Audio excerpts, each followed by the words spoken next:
Rayalaseema Ramanna చౌదరిలో dialogue చెప్పాను. నిన్న జరిగింది మరిచిపోను, నేడు జరగాల్సింది వాయిదా వేయను, రేపటి గురించి ఆలోచించను. కానీ గతం గతం, నిన్న జరిగింది మర్చిపోవాలి, ఈరోజు ఏం చేయాలనుకోవాలి, రేపు ఇంతకంటే మంచి పనులు ఏం చేయాలని ఆలోచించుకోవాలి.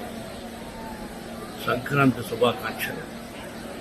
నన్ను అడిగితే మా గురువు దాసనారాయణ గారు చెప్పినట్టు, అన్నయ్య చెప్పినట్టు, నందమూరి తారక రామారావు గారు, అంటే మనం చేస్తున్న వృత్తి సినిమా రంగం.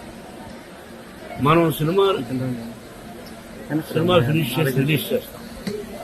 మన సినిమా హిట్ అయితేనే మనకు నిజమైన పండుగ.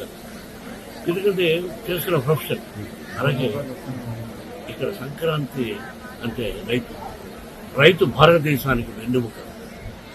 రైతు బాగుంటేనే మన అందరం బాగుంటుంది. ఇంతకుముందు స్టూడెంట్స్ అక్కడ సెలబ్రేట్ చేస్తూ ఒక దోశని వడ్ల గింజలు ఇచ్చారు. ఆ దోశలు వడ్ల గింజలు దంచితే ఎంత బియ్యం అవుతుంది. అది దోశ ఇస్తుంది, ఒక పిడిగడ అవుతుంది, అర పిడిగడ అవుతుంది. అది ఒక మనిషిని బ్రతికిస్తుంది. దాని వెనకాన రైతు కష్టం ఒక్కసారి పేపర్ మీద వేసుకుంటే గంట చెప్పండి, నిజమైన పంట బాగా జల్లు లేకుండా, సత్తు లేకుండా కట్టిస్తా ఉంటుంది. కాబట్టి రైతు భారతదేశానికి వెన్నెముక. ఇది మనందరికీ పండుగ, సంక్రాంతి పండుగ.